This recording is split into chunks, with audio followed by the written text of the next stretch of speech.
Hello, Dr. Meghna. Dr. Meghna, are you there? Yes, yes. Hello, Dr. Sujata. Yes, ma'am. Yes, ma'am. Good to see you. Same here. Meghna, madam, can you be little louder? Your voice is little less, My and voice is we are not. not clear Is because it clear now? we are streaming this session in the classroom. Okay. Okay. Is it clear now? Yes, Or yes, yeah. It is better. It is better now. Okay? Yeah. 1 second. Uh, Professor Michelle, are you there? Yes, ma'am.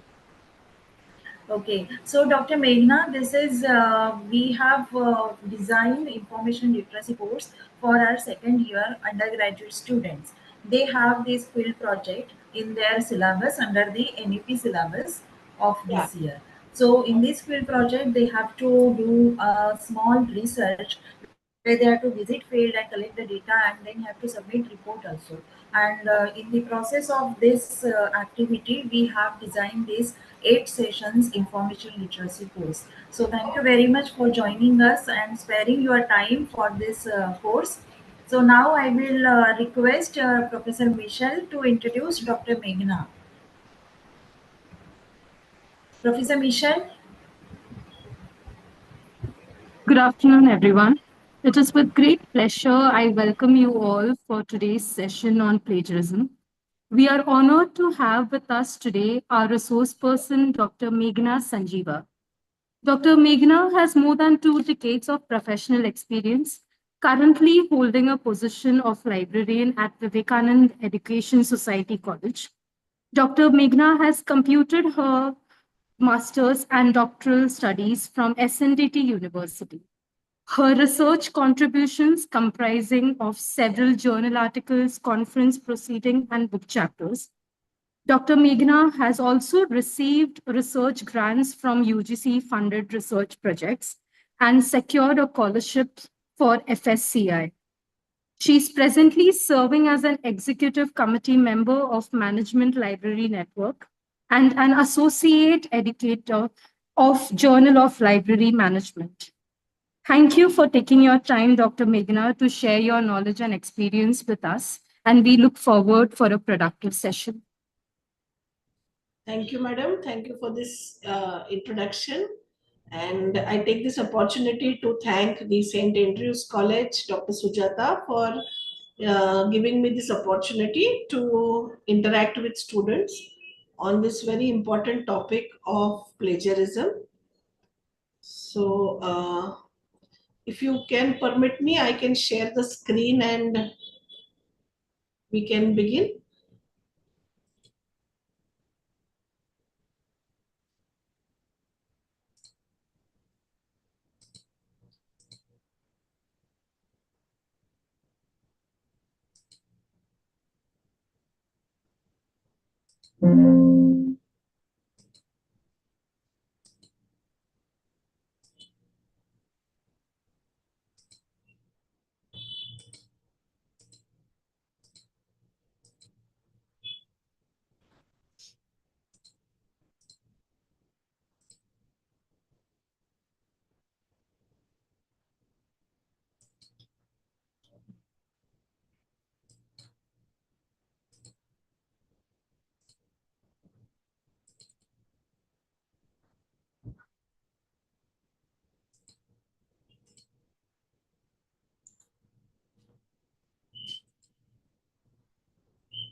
So, is everybody able to see the screen?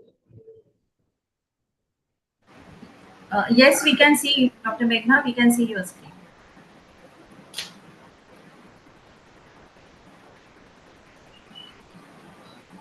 Okay.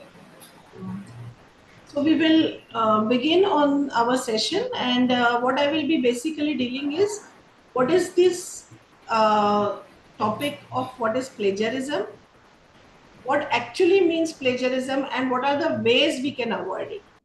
Because a very important thing is sometimes students are not aware that this will be attributed to as plagiarism, and therefore they resort to it. There is no intention of really plagiarizing. Okay, so with this introduction I think we can start. So I have therefore titled my style as originality counts, because there are various ways in which one can just copy ideas or have duplicate ideas. But what is very important today is having originality. Student herself goes and does. I don't know. Go talk to him, ask him if it is available, then we'll start the processes. Because it all depends on the auditor. I'm following this now. Yeah. Begin. Thank you, ma'am.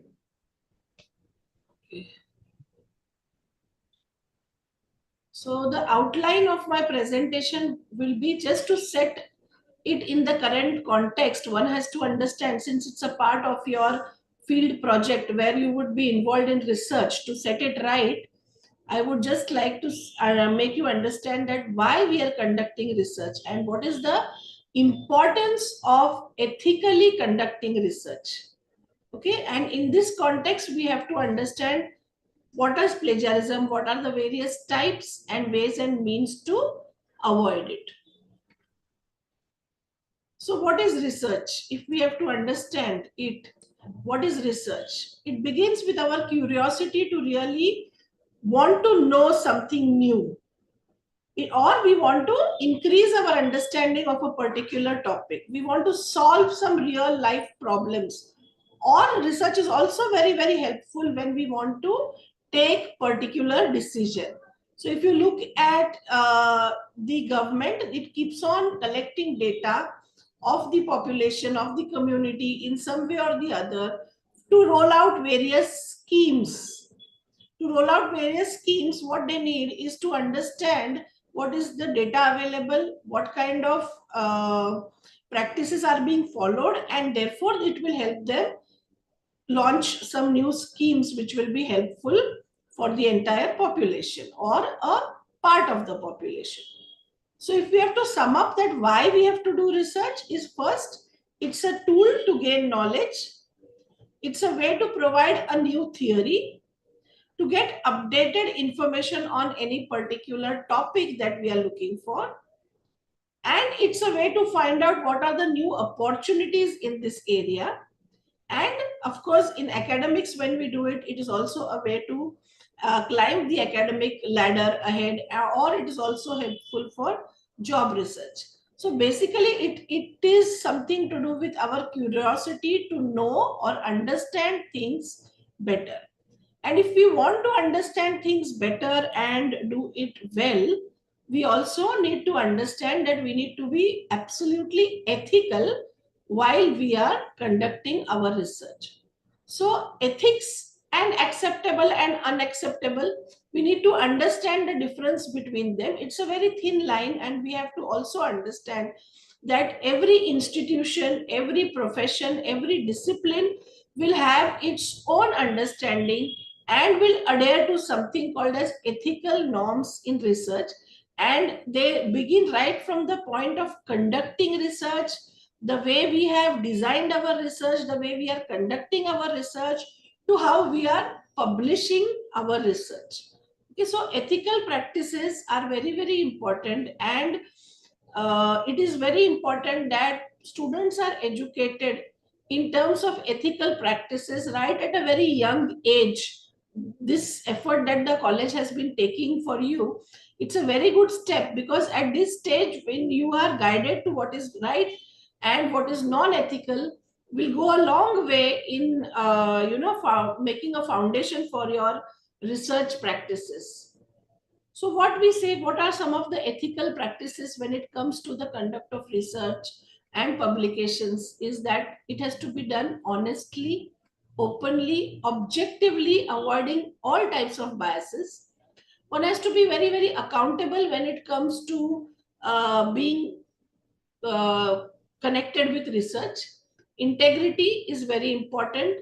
Confidentiality and safeguarding the interest of all the participants, human, animal care, everything, respecting the human dignity is important. And one of the very important ethical aspects or ethical practices of conducting research is also to avoid plagiarism, to not resort to any kind of plagiarism throughout your journey of research and publication, and be very responsible in the conduct of research and as well as publishing that research.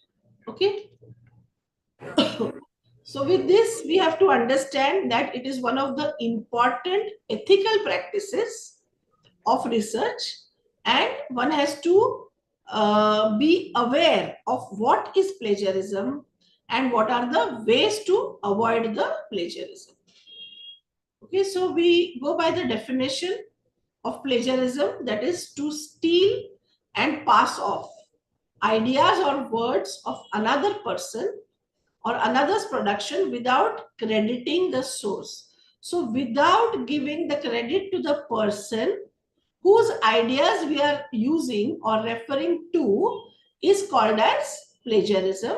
And the origin of this word is a Latin origin, which means, literally means to kidnap. It's a kind of an intellectual theft that does not give credit to the person whose work we are using. So very, very simply, if we have to put in what is plagiarism is, that if we are using something in our text, in our writing, from some author who has already given it, we need to give credit to the author who has written this particular piece of information. This is the simplest form that you can understand, that whenever we are using somebody else's work, we need to provide proper credit to the person who has written this information or who has presented this information. Okay. And it is one of the very, very common types of misconduct that happens in the academic world. And it sometimes is done deliberately using somebody else's work. And also sometimes it is done unintentionally or non-deliberately, because people are not aware that what I am doing can be come under plagiarism. Okay. So it is very important that we understand how to avoid plagiarism. And it is not only related to words and phrases, it is not only related to ideas, but it also is related to ideas and concepts. So data, words, phrases, ideas and concept, everything. It will take different forms, from literally copying somebody's idea to using somebody's data, to using somebody's ideas, to using their words and phrases. So we have to be very careful on this aspect. Okay, so what will be considered as plagiarism? If you say that I have been using this term plagiarism and I'm saying give credit to the person, give credit to, what do I actually mean when I'm saying this? So plagiarism means when I'm using somebody else's work and calling it my own work. I'm just copying words and ideas from someone without getting credit. If I am used a quote or a quotation from a poem and I'm failing to put it in quotation mark and give it a credit to the author or the poet, in that case also I have plagiarized. If I am giving incomplete or incorrect information about the source, by source I mean the work from where I have taken this information from.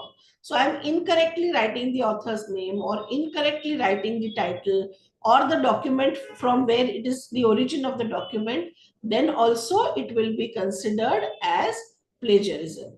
Changing words, I'm just making some change, one or two words here and there in the whole sentence or in the whole paragraph. I'm just trying to replace it by synonyms, and I'm thinking that I have not used it in the exact words, then also it will be called as plagiarism, because that is immediately detected. So as I said, the ideas can also be copied, and that can also be termed as plagiarism. So by just changing one or two words, you have not changed the ideas. You are using the same ideas, but you are not giving the credit to the person. In that case, it will be termed as plagiarism. Copying many ideas or copying many sentences from this, and then merging it with some part of the work of yours, will also be called as plagiarism. Plagiarism of images is also very similar to that of the original work. Okay, so if you have an image, and today with all the editors and other image editors and all, you are able to modify that image and then say that this is the image that you have got in your lab, or this is the image that you have put it as a part of your research, that also will be termed as plagiarism. Because copying the images from the book or from the internet without giving the source or getting the permission from the original creator also constitutes to plagiarism. So please understand, dear students, that what is very important is, it is whenever we are using anybody else's work, the bottom line remains that we need to cite the author or give credit to the author or take permission from the author, or even if we have taken permission, below the image we have to write the source from where we have picked up this information. This is very, very crucial, because what is research? Research and research writing are serious academic activities, and they cannot be done just like what we do, write for pleasure or write for just as a hobby. Academic writing is a serious business, and it has a certain way of doing it, and we need to stick to that certain way of doing it. So whenever we are using somebody else's work, we need to cite. Again, how we need to cite, in what format we need to cite, are all things we will go ahead and we will discuss on them as well.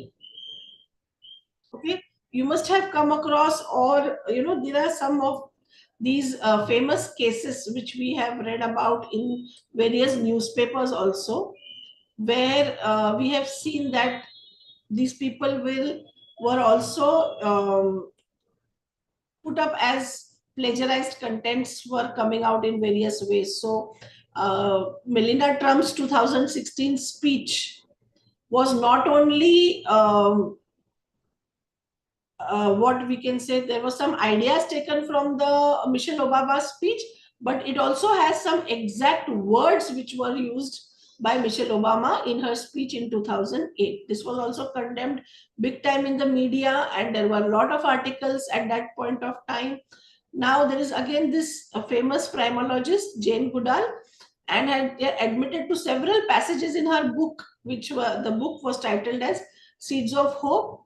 But again, what is not clear is whether she had taken it or her co-author was responsible for the lifted pages. So there are many, if you just put a Google search of famous cases of plagiarism, you will come across n number of such cases. There is one case very much from our own country, where a professor from an university was accused of plagiarism, and almost all his papers, research papers, had something as a plagiarized content for the last 3-4 years. In 2004 and 2007, there were many papers which included plagiarized texts. So there are this is a serious offense, and there are various actions which can be taken on people who resort to such kind of means, not only in academia and otherwise, but now academic rules for research and the consequences have also become very stringent. But that should not be the way, or that should not be the only deterrent because of which we are not going to resort to plagiarism. We want to do research because we want to bring out something new. We want to bring out something original. And then if we are copying, what's the whole point in doing research?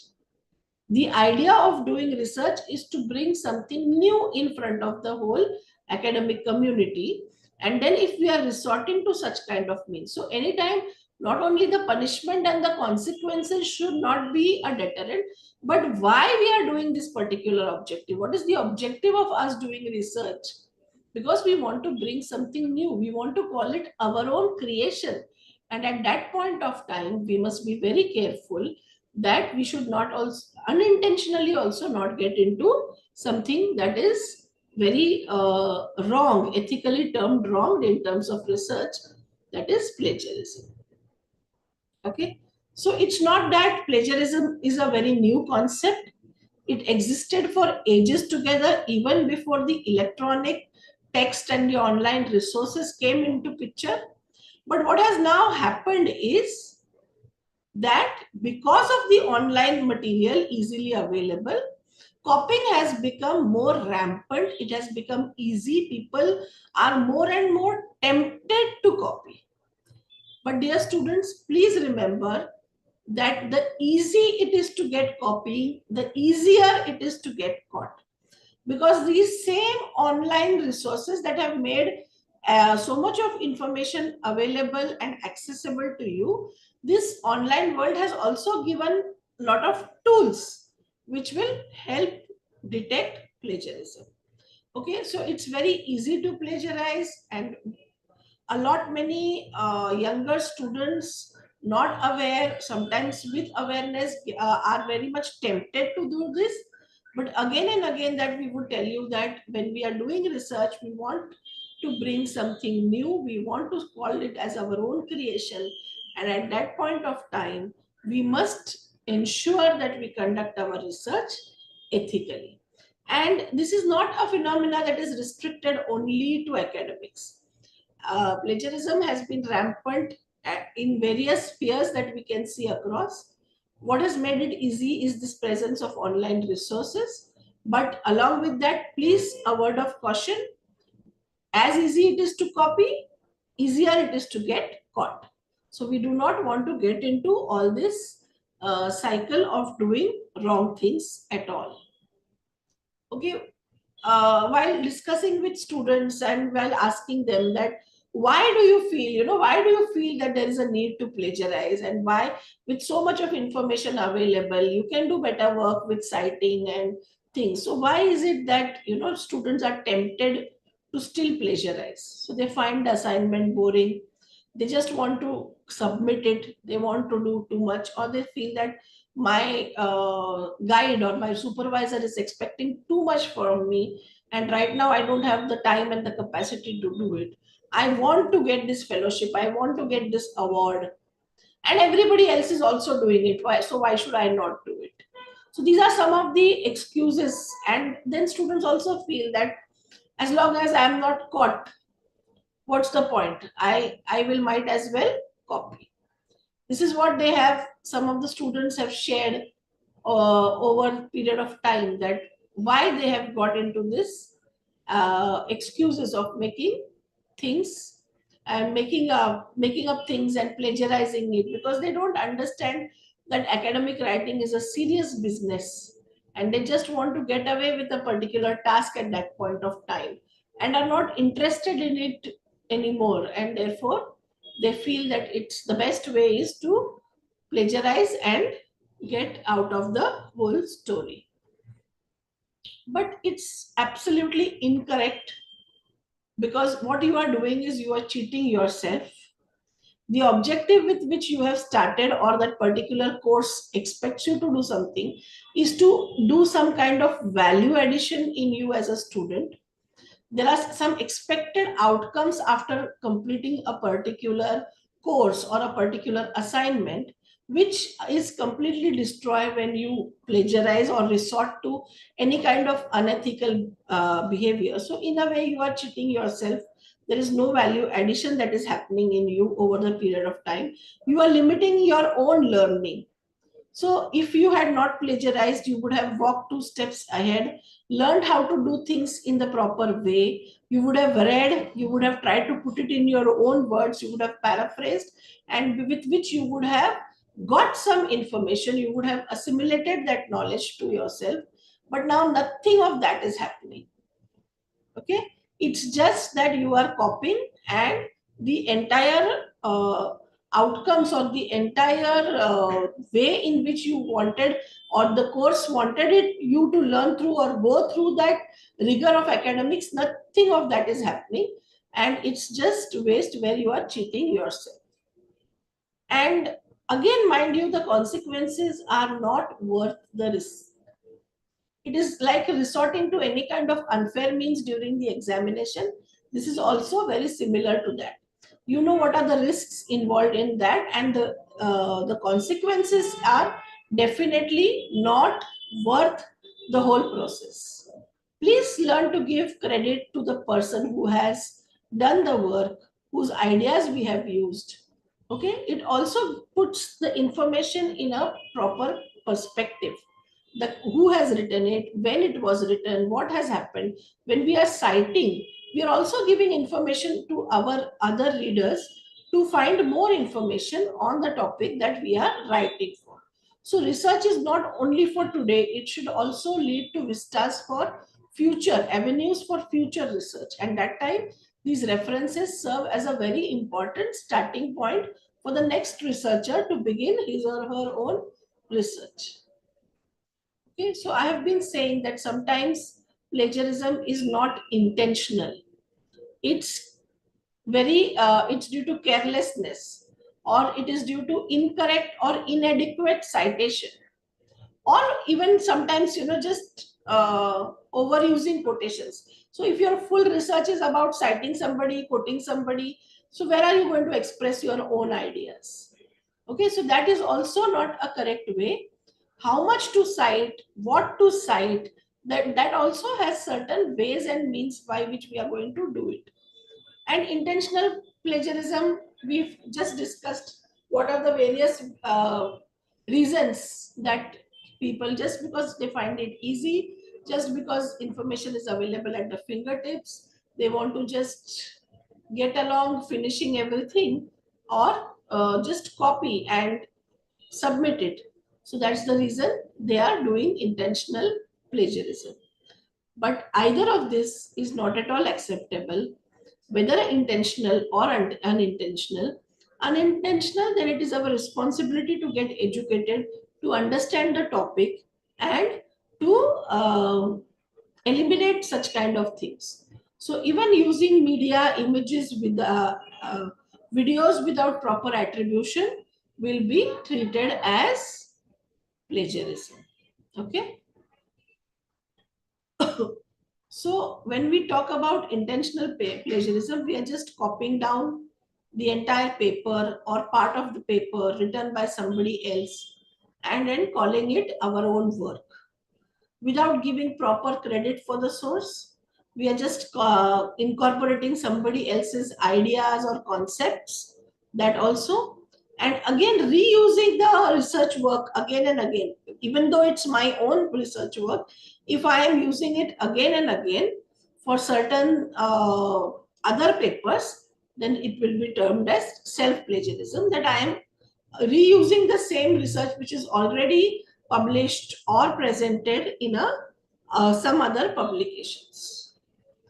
Unintentional, as we all said, is the failure to cite the source, proper quotations, to put the paragraph in our own words, or to put a summary in our own words. So when to paraphrase, when to quote, these are also things that we will understand as we proceed in this whole presentation.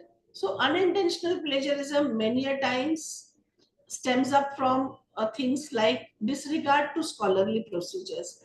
And I have been constantly saying that academic writing is a serious business, and there are certain rules laid down which we all need to follow. So if we are going to disregard certain scholarly procedures with respect to following ethics, one of which is plagiarism, avoiding plagiarism, then also we are going to be get into a system where we are not following proper ethical practices involved in the research. Okay, so basically, students, we need to understand that there are three ways to avoid plagiarism. What are the basic three ways that we have to constantly understand is paraphrasing. When we have to restate the author's ideas, we have to restate it in our own words, in our own sentence structure. We are not just going to replace one or two words from the author's writing and say that we have paraphrased it. Paraphrasing means understanding what the author is saying and putting it in our own words, okay, in our own sentence structure. That is paraphrasing. Summarizing is something where you want to summarize one whole paper written by an author in your work. So briefly, you will put it the main points in your own word, in your own sentence structure. Summary is definitely going to be smaller than what was the original text. And quoting, as we all understand, we use the exact words of the authors. There are going to be times where we do not want to write it on in our own words, but we want it to be written for impact in the same words that the author has written. So paraphrasing, summarizing, and quoting are the three ways, okay, are the three ways in which we will be able to avoid. If we learn the technique of all the first two and followed by putting them properly as citations, both in our text and as a reference list, I think we have avoided plagiarism and we are trying to do good academic writing and good academic work. So paraphrasing is something when you are putting the author's ideas in your own words and in your own sentence structure.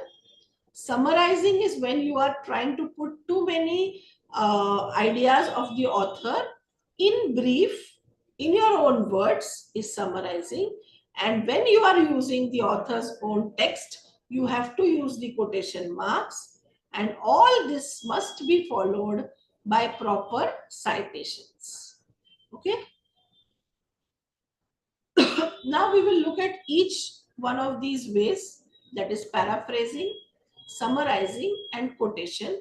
And we need to understand when what has to be used when we are writing our research work. So paraphrasing is something where we will be stating someone else's idea in our own words, okay, but the sentence structure, the choice of words will be what we will be using. We will not just be making changes of one or two words here and there in the paragraph and putting it.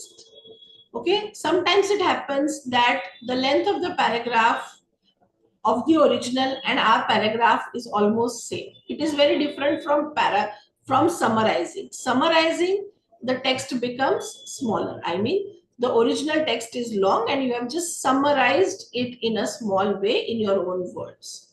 Okay, sentences and paragraphs have to be paraphrased. It is not just substituting phrases. You must be able to use your own sentence structure. I have been emphasizing on this point again and again that it is not just replacing one or two words here and there, but the sentence structure also should be your own. Okay, and it should provide the reader the same level of information as that in the source. It's not a simpler or a shorter version. It should give the same details that the author tried to give you earlier in his work. Okay, now we can just have a look at these examples on the screen and try and understand that the paragraph in blue is the paragraph that is the original paragraph. And see this small effort of trying to put up, see there is a citation here. Okay, the sentence structure is also slightly different. But if you read it carefully, you will realize that this is not the correct way of paraphrasing. It is not put in completely in the own words and own structures. So the last paragraph, that is the third paragraph, teachers use differentiated instruction to help students learn, allowing teachers to cater lessons. So this is the way the idea that is given by the author in the first paragraph written in blue is paraphrased here along with the in-text citation. Have a look at the paragraph in red where you will find that there is only some way of replacing the sentence structure and one or two words in the sentences to say that we have kind of paraphrased it. But the second one is not the correct way of paraphrasing. The correct way of paraphrasing is the third one, where you can see that clearly it is the own sentence structure of the author. So paraphrase means to write it in your own words, in your own sentence structure, and give it a citation. Okay, just have a look at all of these examples. The one in the blue is the original text. Okay, in the first one there is no citation at all and therefore will be definitely come under plagiarism. The second one, if you see, even though there is a citation, the way it is written is not, the sentence structure has not changed. The words are just one or two words have been replaced here and there. And therefore, despite having a citation, it will be detected as plagiarism. Sometimes you may have this query that, ma'am, I have given all the citations, I have given all the in-text citations correctly, I have given the reference list. In spite of that, it is showing as copied. It is software kuch bhi dikhata hai, there is always something that comes. No, try and understand why it is showing you as like that. Because what you have done is you have just replaced one or two words here and there and put the citation. That it's also will be come under citation, under plagiarism, because you have not done it the way it should have been done. Now I draw your attention to the text in black, and where you can see how well the sentence has been completely paraphrased and given the citation, and therefore will not be detected as plagiarized content. Okay.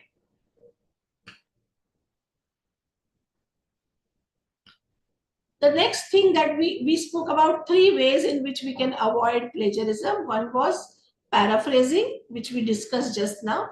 The second is summarizing. So what we are doing here in summarizing is we are restating the information in a shortened version in our own words. What remains very, very important is own words. So the author's idea in our own words, where we are keeping the central argument of the topic, supporting the main idea, retaining it as it is.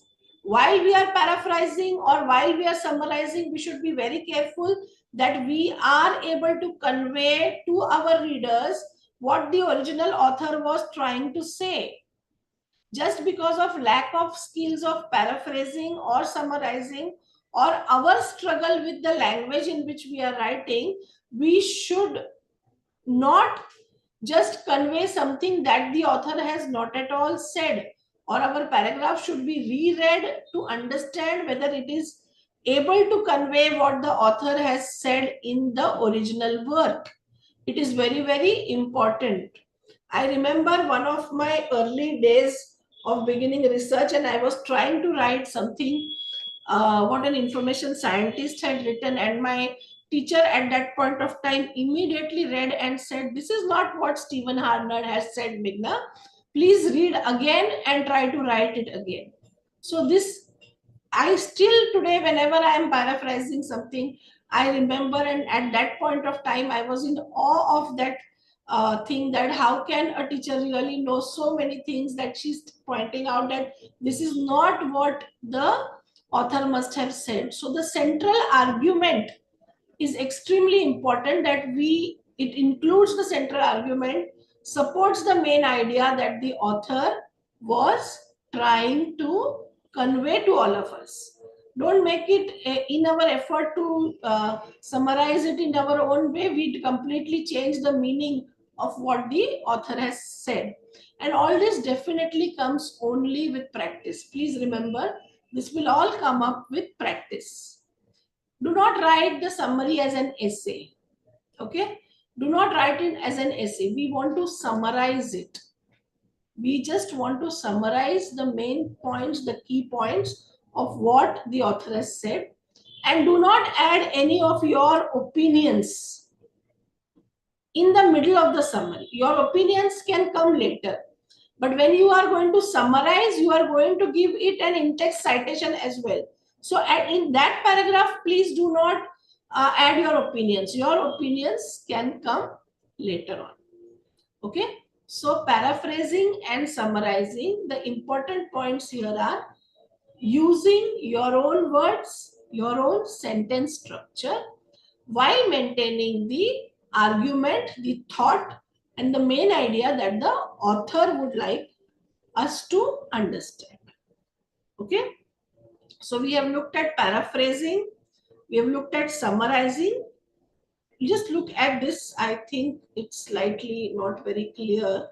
But here we are trying to summarize an article which the author has written in maintaining the central theme that the author would like to convey to all of us. Okay. So whether it is paraphrasing or whether it is summarizing, what is important is to completely understand the text that is given by the author, understand the material. Sometimes it may so happen that we may need to take one or two more readings to understand exactly what the author has said. Very similar to the example that I gave you, my own example, that I tried to put it in my words, but I was not able to put it actually what the author must have said. So it takes 2 or 3 readings at times to understand or to reach a point where we can restate it in our own words, but the meaning should be what the original source actually meant. Okay, so there are a lot of practice exercises that are available, and Purdue's online lab is one of the very good resources, one of my favorite resources when it comes to all these exercises of paraphrasing, of citation management and all. So I would urge all of you to have a look at this Purdue Owls page for all of these kind of small exercises. Your own material, if you are doing, try and do it once, twice, and see, these are, it's an we have to learn it by practice. Only then we are able to come to a point where we can now actually say what the author has to say. Again, it comes with a lot of reading in our own field on the topic on which you are doing research, where you have read the various viewpoints of different authors. So it's very important. And till you do not read the original resource, do not cite it or do not paraphrase it. If you are reading about author A in paper B and then trying to paraphrase it in your own paper C, I think you will not do a proper job. You need to go to the original source. You need to read the original article and then try to use it. So as a part of literature review, sometimes what we do is we read some review articles, and from the review articles, we will put that as a citation and again try to say that author A said this, author B said this, but I have not read author A and author B's original articles. I have read only the review articles. So it is quite likely that in such situations, I will not correctly summarize or correctly paraphrase because I have not read the original article. At that point of time, it is very essential. You already have a citation given there in the paper. Go to the original article, read the original article, and then only paraphrase, summarize, and cite whatever you want to do it in your work. So this is something that you need to always remember, that read it from the original source and then cite that original source. Otherwise, what you want to say, if you are trying to just say from what the other person has said, there is quite chances that you may not do it correctly. So always read the original source. Okay, and the third way, what was the third way? We talked about 3 ways in which we can avoid plagiarism. One was paraphrasing, one was summarizing, and the third was quotation. Okay, So sometimes we want to use the author's exact words. Why do we want to use the author's exact words? Because those words will have more impact than the way I am saying it. So that time we use quotations where we want to say it exactly in the way the author has said it. Okay. So when you are using a definition, or we want to exactly discuss what somebody has to say, or those words that the author has said are more important, okay, when it comes to policy, law, when we are talking about a poem, the impact of those original words is more than how you would otherwise put it. At that point of time, we are going to use a quotation mark to indicate that we have just taken the words exactly as the way they are from the author. So now all these three ways that we have seen, we need to understand when to use which way during our academic writing. So we are going to quote when the individual words are just as important as the message. So it's not that I just want to give a message through that writing. I want to present those words exactly as they were for better impact, and therefore I will that time quote it. Okay. I will paraphrase when I want to give a message to the world, and I do not want to exactly use the words as they are, because that's not important. The message is important. And that is the time I will paraphrase. And while paraphrasing, I will use my own words and my own sentence structure. And most of the time, that will be our situation, that we will need to paraphrase the writing of the author. And the other way is to summarizing. When we are dealing with large amount of relevant information from a particular source, that time we will have to summarize what the author has trying to say. So quoting, paraphrasing, and summarizing are three ways in which we can avoid plagiarism. And in all these three ways, it is important to give it a citation. Okay. So a citation and quotation marks the passages from somebody else's information in the exact words. Citation and no quotation marks the passages from somebody else's information expressed in your own words, either as a paraphrase or a summary. No citation, no quotation mark, it means that the passage is your own idea, your own interpretation, and you have expressed it in your own words. Here we are saying this because we assume that the writer now knows what is quotation, writer now knows what is paraphrase, and writer knows what is summarizing. So when you are citing and giving quotation marks, so you have quoted somebody else's work for the better impact using the exact words. When there is a citation but there are no quotation marks, it means that you have paraphrased and summarized. And if you have neither done anything, no quotation, no citation, that means it's your original writing. Okay. That can also mean that you have plagiarized, but therefore I said that right now we are assuming that the writer has understood when to paraphrase, when to summarize, and when to quote. Okay, is this much part clear to everyone? Can I go ahead?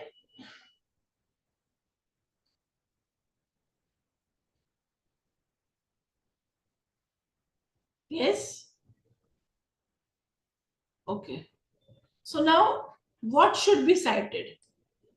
What should be cited? We have understood that we need to cite. How we need to present it, we have understood that we can paraphrase, we can summarize, we can quote, but what all should be cited? Am I to cite everything that comes my way, or how am I to do it? So words and ideas that are presented in any book, magazine, newspaper, program, website, or anything else somebody else has written, you need to again cite it. Information that you have gained through interviewing or conversing with other person over phone or in writing, in that case also you need to paraphrase. When you print any diagrams, when you use any other diagrams, pictures or visual materials, that time you may need to give the source, you may need to cite.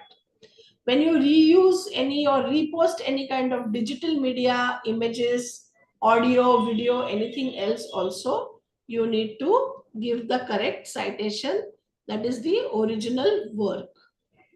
Okay, so sometimes it happens, I am not sure whether I need to cite this or I don't need to cite this, what I am to do. Just have a look at this simple flow chart and start from the tops where it is written as start here. So is this information, data or opinion your idea? If yes, have you published this information? No, then you don't need to cite. If you have published this information before, so the answer will become yes. In that case, you have to think whether what is it. So if it's not your own idea, is it common knowledge or is it something that you can use without citation? A phenomenon like the sun rises in the east. Okay, this is something termed as common knowledge, and there we do not need to give any kind of citations. So when you don't have to cite, just look at this flow chart, you will very well understand what it is. And if the answer to this is that yes, you need to cite, then you need to be very sure how you are going to present the information, whether you are going to paraphrase it, whether you are going to summarize, whether you are going to give it as a quotation. Okay, that is very, very important. And there is also one saying, it says, when in doubt, always cite. So in case you are not sure whether this needs citation or this does not need citation, in that case, you should be safe by citing it. Okay, there are certain things that do not need documentation or credit, including writing about your own living experience, writing about the results that you have obtained through field experiments. So just as ma'am mentioned, this is a part of the field project. So if you are going to gather data and you are presenting that data, that will not need a citation. Common knowledge, as I mentioned, things like folklore, common sense observation, some historical events, but not in the documents. Some things are generally accepted facts, like pollution is bad for the environment, something like this. These are things that you may not need to cite. So at such points of time, we don't need to cite. This is something also what we need to understand. Now, when I'm referring to this term called as common knowledge, but we need to be very careful that what will be termed as common knowledge may not be generally as accepted as. So in general, it's a factual information considered which is already out in the public domain, such as birth and death of well-known figures. Okay, then they are all known factual information. They are considered in several reference and they're available in open public knowledge as all this information. So those kinds of things you may not have to very much give a citation. Okay, there will be some theories which are very well familiar to our readers. So at that point of time, we need not give them as citations. Okay, but if in doubt, be cautious and always cite. In cases where you feel you don't know whether this should be cited or this should not be cited, then always it's better to cite. The thumb rule says that if in doubt, cite. Don't be under that ambiguous condition of whether I don't know whether I am to cite or whether I have to leave it in the same way. Okay, so some just do's and don'ts. Always read before what you are going to do. Take notes. Always make a summary in your own words. Do not write it on the basis of what others have said. Okay, what we need to highlight is the main idea, the main concept in somebody else's work. Okay, do not do patch writing. Okay, one paragraph from one author, second paragraph from second author, just one or two words changed here and there. This also will be called as plagiarism.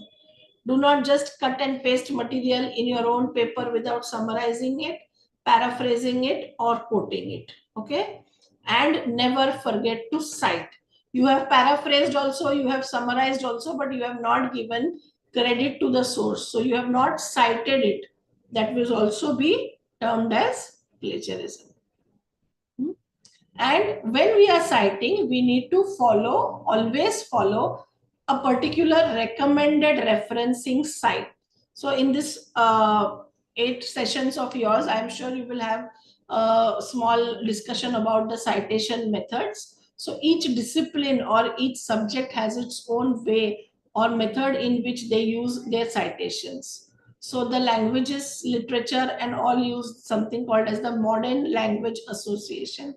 Psychology, humanities, social sciences, all of us follow the American Psychological Association's guide, that is the APA, for citations. Now, when I mean style manual or citation guides, that means how I am going to write information about the author, about the title, the year it was published, where it was published, how it was published, what is the sequence, what is the format of my writing this. It cannot be haphazard, that one student writes it one way, the other student. So how to give information about a book, how to give information about a journal, how to give information about a website, all of them, there is a proper system. And I've been saying this, that academic writing is always done by a particular way. So the citations are also always mentioned in a particular way.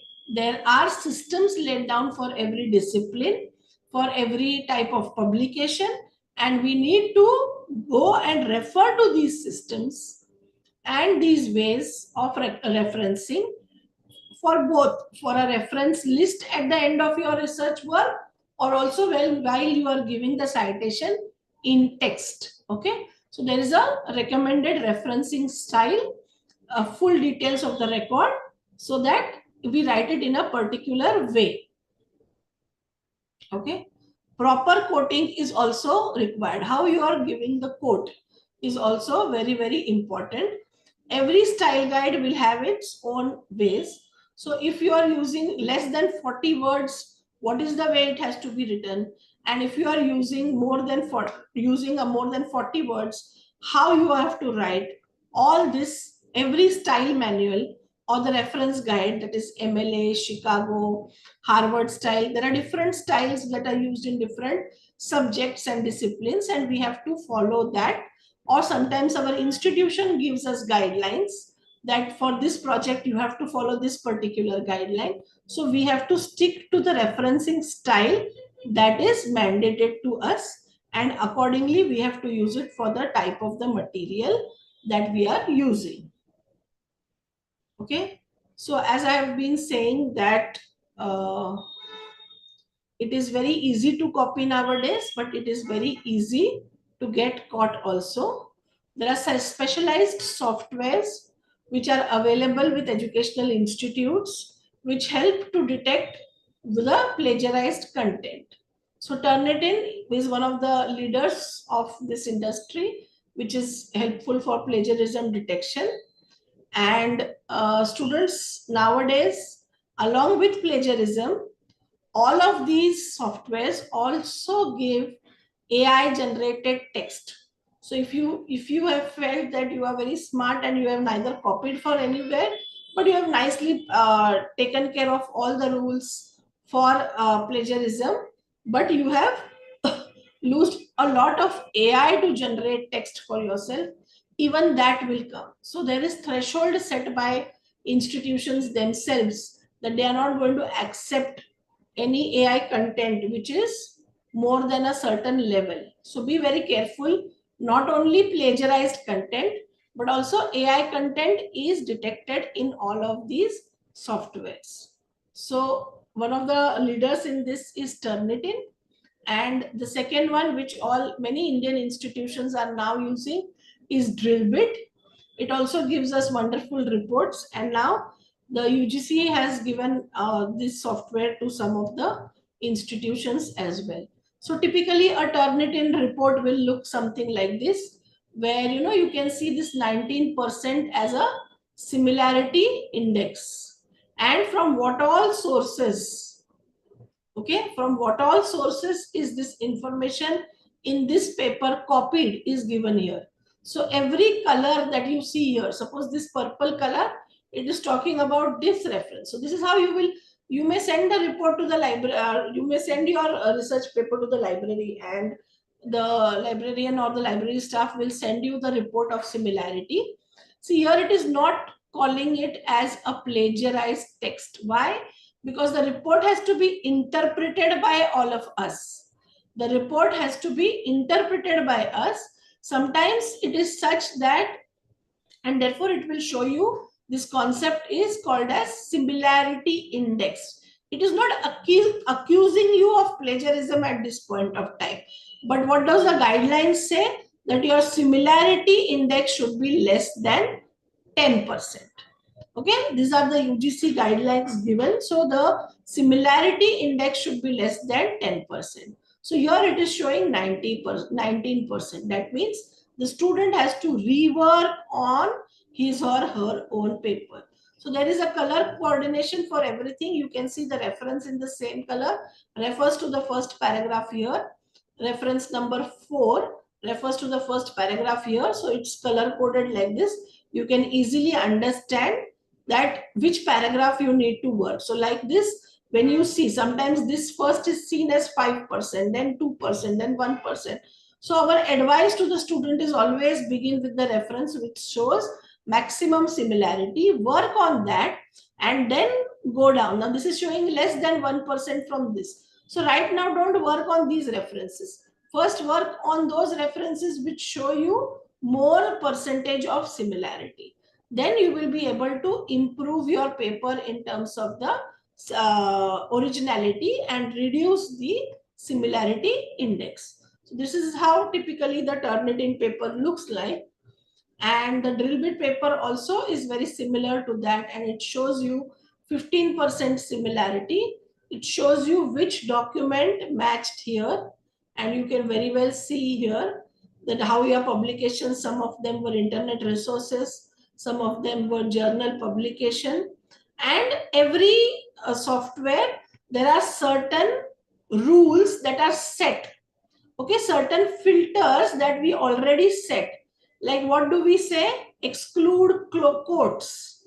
So because we have said if there are quotations, that is not treated as plagiarism.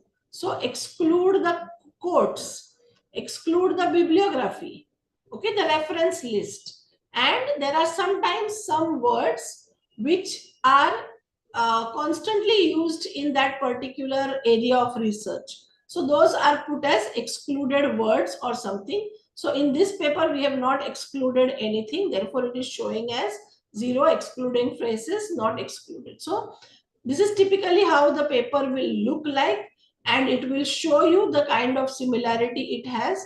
Okay, so here the index is 15%, and we can see that there are publications where we need to work as are the first 2 ones.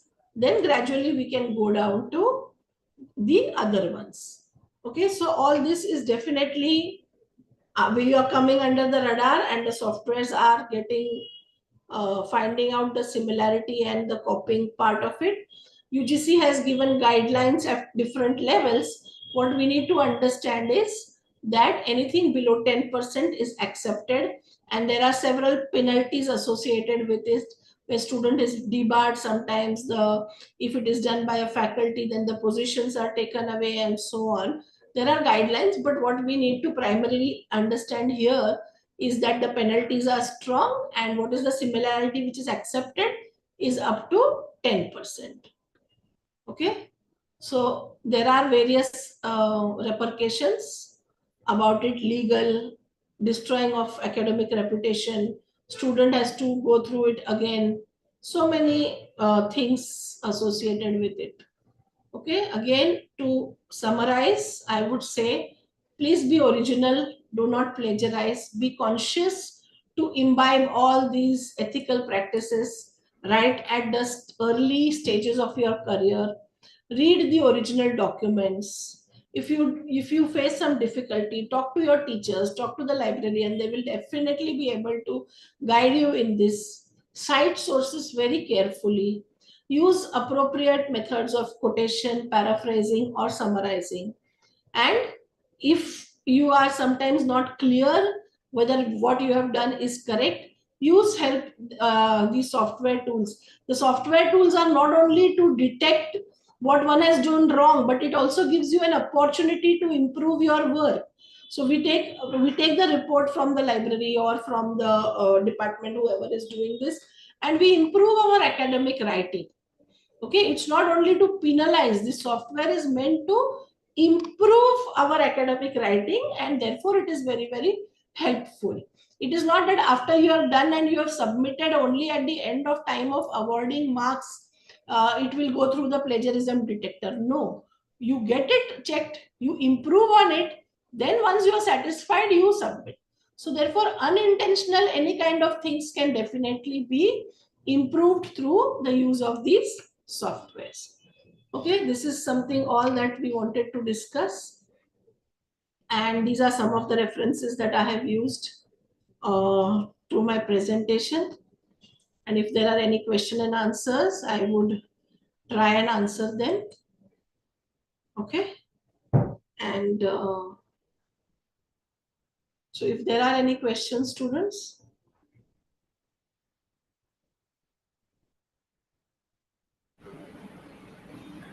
Thank you, Dr. Meghana, for such an elaborative explanation about the plagiarism. And I believe that our students are definitely going to benefit with your presentations, and they will also learn skills to avoid plagiarisms in their writings. So, students, now floor is open. If you have any doubt, any query, or any suggestions, you can share with our resource person, Dr. Meghana Sanjeeva.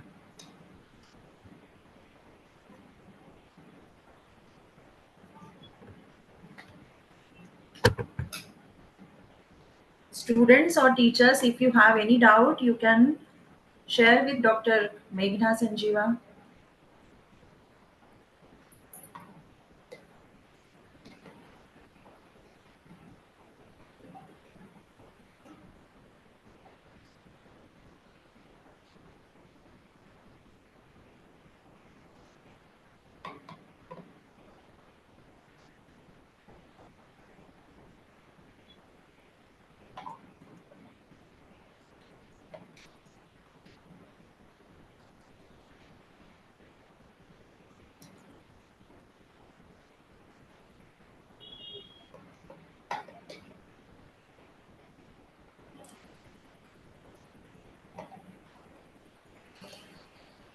I think Dr. Meghna, when they will actually start working on their research project and writing, they will come across of many things.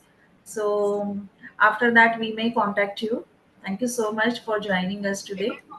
Will be able to guide them. So once they basically understand how to avoid it and they come across situations like this, they will be able to solve them and take your help as well. Yes, yes, absolutely right. So now I would like to request Professor Sanjay to propose a formal vote of thanks to Dr. Meghana. Professor Sanjay, are you there? Hello, ma'am. Can you hear me? Yes, yes, yes, Professor Sanjay. Yes, ma'am. I hope I'm visible also. Yes, you are visible Uh, and audible as well. okay, thank you, ma'am. Good afternoon, everyone. On behalf of St. Andrews College, management, principal, teachers, and students, I'm honored to deliver vote of thanks for today's session on plagiarism. First, I extend my deepest gratitude to our speaker, Meghana Sanjeeva ma'am, for that insightful lecture. Ma'am very well highlighted, certain aspects related to plagiarism. As ma'am was rightly saying that, sometimes it's not intentional, but we need to be careful. Uh, Thank you very much, ma'am, for that wonderful session. I would also like to thank our principal, Professor Dr. Sybil Thomas, ma'am, for taking an initiative to organize these enriching FP sessions. I I also thank the organizing team, especially the ones working on technical support. I would also like to thank the students and teachers for their participation. Thank you all. Thank you very much. I once again thank the management of St. Andrew College, the principal, and the organizing team for giving me this opportunity to address the students. Thank you. Thank you, ma'am. Thank you. So, uh, teachers, the meeting now, we will end this meeting, and feedback form for this session I have already posted on the Entry and DC group.